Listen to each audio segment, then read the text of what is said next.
everyone, I'm Captain Courageous and I review old school modules and games and try to give them a fun and informative analysis.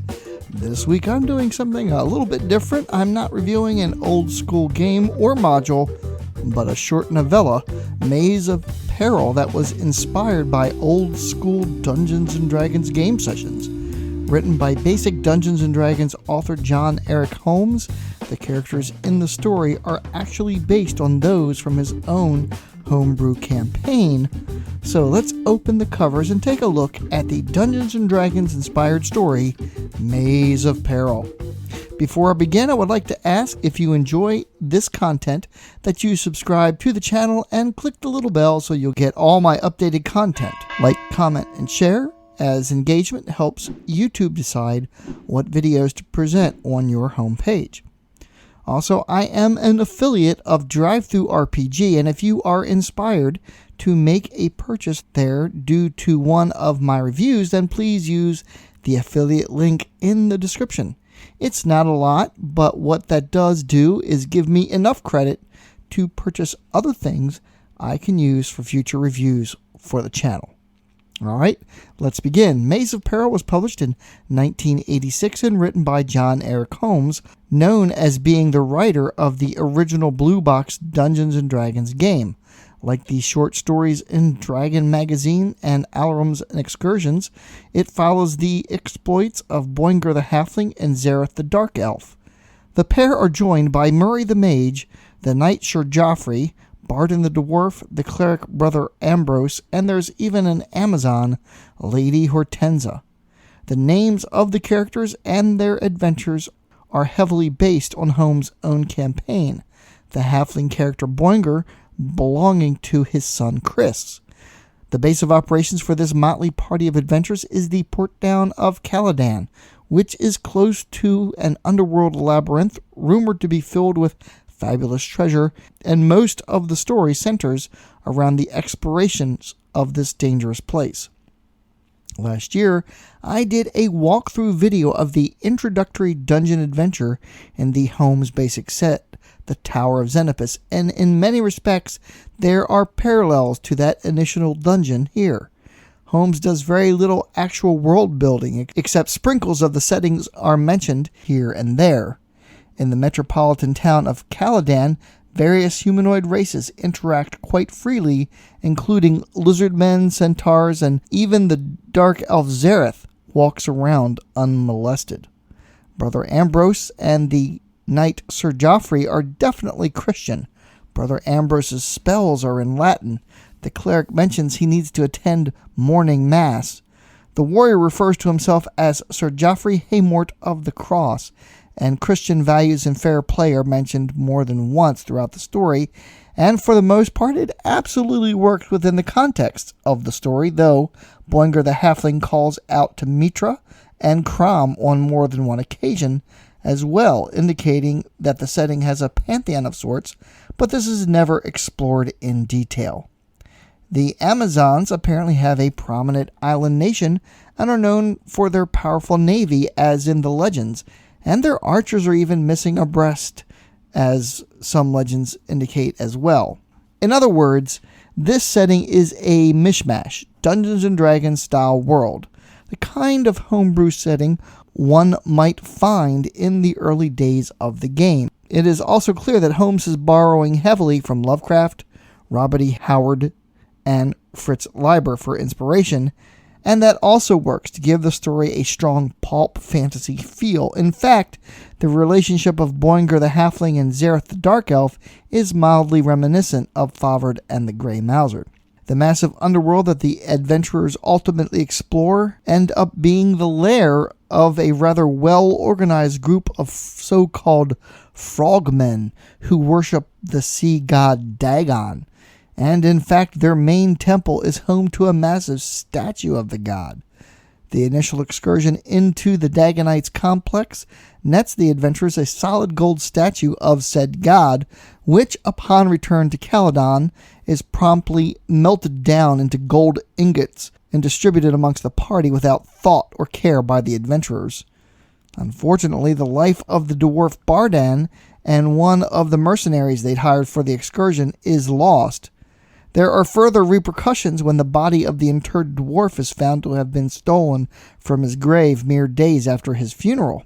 A second exploration is then planned to recover the body of their friend to prevent it from being used in some foul ritual, and the party is joined by the knight Sir Joffrey and the cleric Brother Ambrose. In order to make the recovery of the dwarf's body easier, Murray the Mage attempts to enlist the help of another, more powerful wizard, Ebenezer the Terrible, wanting Ebenezer to use his magic scrying crystal to scry into the depths of the labyrinth and locate the body of their fallen friend. The squat little mage is of foul disposition, however, and refuses to help the adventurers. So, Murray hatches a plan to steal the crystal ball from Ebenezer, and this is where much goes awry. Ebenezer employs a rather powerful flesh golem to guard his things, so while the party is successful in procuring said magical artifact initially, they are doggedly pursued by the flesh golem guard. During their harried escape from Ebenezer's tower, they use a flesh-to-stone spell in an attempt to halt the persistent construct, and it works for a moment as the added weight of the thing causes it to crash through the tower's floors. But now, amusingly, they are being pursued by a stone golem, and pretty much for the rest of the story the thing pursues them with a Terminator-like relentlessness. In 1980, Holmes had a pastiche of Edgar Rice Burroughs' Palookador published, Mahars of Palookador. The protagonist in that novel is Christopher West, named after his son Christopher. There was an unpublished sequel to that novel as well, and an unpublished Conan story. So it's clear that Holmes had a passion for the pulp fantasy genre, and this is reflected in Maze of Peril. There are several stories featuring Zareth and Boinger in the long-running fantasy RPG zine Alarums and Excursions, as well as 3 prominent outings in Dragon magazine: Troll's Head in Dragon number 31, The Sorcerer's Jewel in Dragon 46, and In the Bag in Dragon number 58. In 2017, Black Blade Publishing, publishers of the old school RPG Osric, the old school reference and index compilation, printed a compilation of these adventures in the book Tales of Peril. It's not listed on Black Blade's webpage, but if you send an email, you can get a quote on shipping cost and arrange purchase. The cover art by Dan Day is pretty interesting and old school itself, but the blue ink doesn't really do it justice. I changed it over to a sepia style in my paint program, and personally, I think that looks a lot better. Perhaps the publisher made it blue in honor of the blue cover for the Holmes Basic Rulebook, or to emulate the look of TSR's blue map style. In either case, I think it's a poor choice. Maze of Peril is no fantasy masterpiece, but it is well written and a fast read. At only 147 pages, you can probably breeze through this in a day, and it's a fun read. The action is fast and the story compelling, and absolutely reads like a Dungeons & Dragons game session put to story form. Even some of the dialogue is reminiscent of conversations around the gaming table. The steadfast refusal of Sir Joffrey to kill the mad mage Ebenezer while unconscious and helpless is a prime example. The discussions over the distributions of treasure and other interactions will be familiar to anyone who's played D&D extensively and delved into a dungeon or two. The descriptions of the Dagonites, the underworld lake, and the Weresharks, the party's desire to avoid coming into contact with the massive purple worm that stalks the area, are all inspirational to any prospective dungeon master. The character Boinger is especially amusing.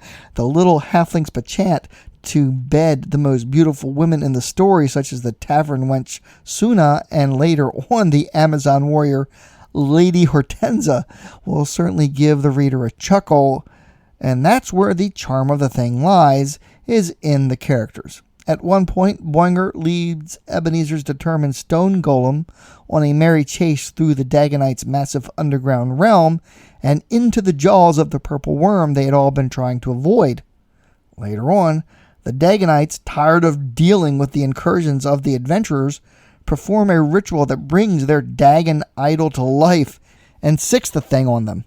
And just in the nick of time, the battered stone golem, somehow having escaped the belly of the purple worm and still in pursuit of the adventurers, bashes into the temple, and the statue and the golem have a colossal battle while Boinger, Zareth, and crew flee for their lives. There's no world-shattering story here, just a group of adventurers seeking gold in a vast underworld labyrinth, and the chaos that results from that. As I said, it's a fun read. Back in February at ScrumCon, I played in a Holmes Basic game with the great Zach Howard, the creator of the awesome Xenopus Archives website, who ran us through a sequel to the Tower of Xenopus example dungeon, and the pre-generated NPCs he provided us with were these characters. I really wish I'd read this story before that game so I could have portrayed my character better. Next time, Zach, I'm ready. You can pick up Maze of Peril on Amazon for $9.99 and other places on the web. In other Holmes news, James Malazewski's awesome blog Grognardia is back, and on September 18th, he published an interview with John Eric Holmes' son Chris. So for further information on Maze of Peril and other early D&D insights, definitely check that out. I'll leave a link in the description. And that about brings this video to its conclusion. Thank you all so much for watching. I hope you found this review of Maze of Peril informative and useful. As usual, I'd like to give a big shout out and thank you to all of my Patreons. If you enjoyed this review, please subscribe and click the little bell so you'll get updates when I add new content. Please give this video a like, comment, and share. Join the channel's Facebook page, RPG Reviews, and consider supporting the channel by becoming a Patreon yourself, or alternatively, you can just send a tip through the PayPal tip jar link in the description. As always, my friends, may your D20 roll true, and game on.